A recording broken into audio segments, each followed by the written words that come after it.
Okay, we got our next game, and this time let's hit them with the Sicilian. Oh, the Alapin. I just really get tired of playing this. This is one of the main reasons I took the Sicilian out of like my full-time repertoire. I just get bored with playing the exact same way every time, and you're basically guaranteed to get an advantage. Well, not be worse. He's just got an isolated pawn forever. We've traded. I have a clear scheme of development with b6, bishop b7. This knight on d7 superior to the lines that you see with knight c6 because I can always drop him to f8 if he starts attacking me. I mean, just seems easy. So I need to watch out for like silly tactics over here. So I kind of want to just play rook e8 and then go knight f8 to stop this type of nonsense. And then that's that. The tactics are done. And hitting the knight on f3, I would definitely take and screw up his pawn structure if he gave me the opportunity. Bishop b5, I go rook e7, and then rook c7. So that was not expected, but I don't mind my queen being on that square and eyeing d5. And I feel like our pieces are pretty well placed. And we'll go to this ending. Why not? He should go rook fe1, and then I'm going to get off the pin on the d file. We're going to start working this isolated pawn. I can see the future. If he goes knight e5, I'll just take it. All right. Let's maneuver around a bit. Get a left square. Okay, it's time. That knight on d5 is going to be money. Okay, when he does that, I'm not so worried. So I got great files for my rooks to work with, and my knight's coming around to be highly annoying. His bishop's bad because most of the pawns are on the same color as the bishop. It's typically something that you try to avoid if you can. Let's just double. We'll slowly improve.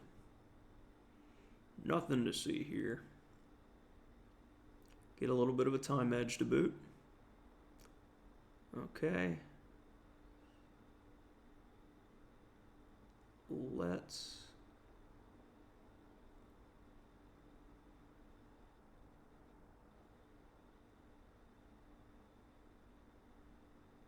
I don't want to go to an end game,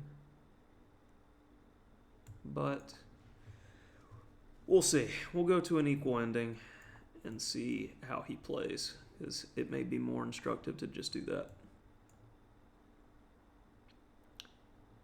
Give up the tension and everything just to play. The Alpin player's dream, an equal position. Such effort. To me, an Alpin player is like one of those situations. I probably just blundered there. That if you're going to be an Alpin player, why didn't you just play d4? And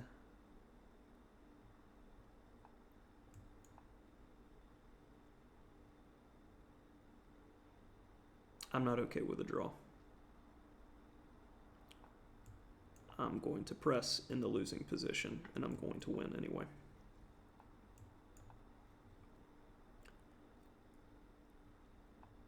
Okay. E-pawn's falling.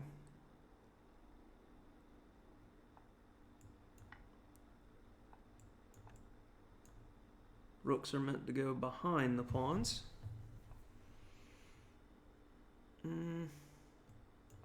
I'd like to play rook b3 if he goes there.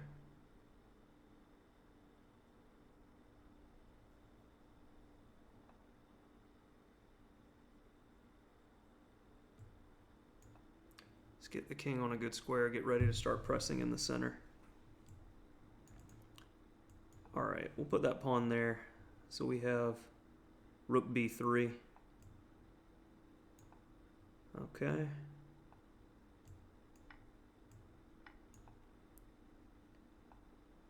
And off to the races.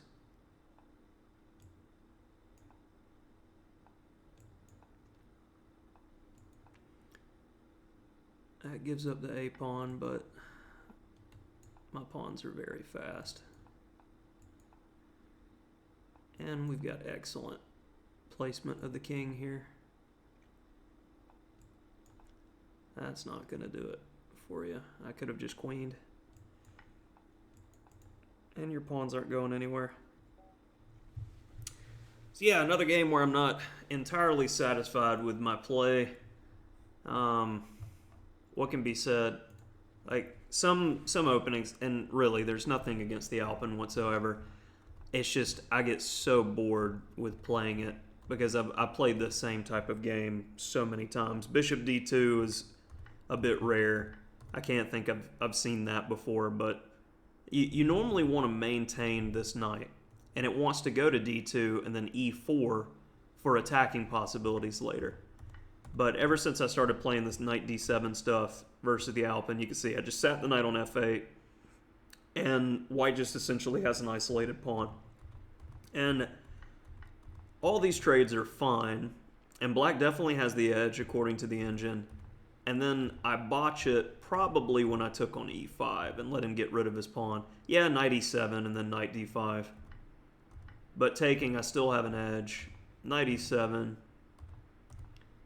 And here's where I gave the edge away. And now it's zeros, yeah. And I blundered with king f8. I thought I had time and I did not.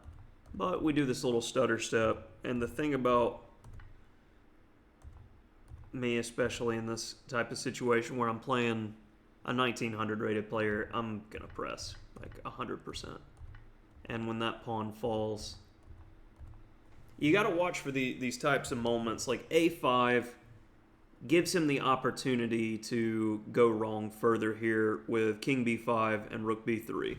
This pawn is a long way from going, and I want to clip some of these pawns if I can. So a4, again, I'm restricting his pawns. I know my f and e pawns are going to be faster in the long term. So once we get here, check, and already his pawns are still restrained and my pawns are good to go. Here maybe rook d4 is, yeah, rook d4 is more accurate than pushing one of the pawns, as the king is cut off and he can't do anything. Now my king and this pawn will just go up the board in unison and make it happen. And that would have been much, much better than what I played in the game. Rook d4 is a very nice move. So that's that for that one.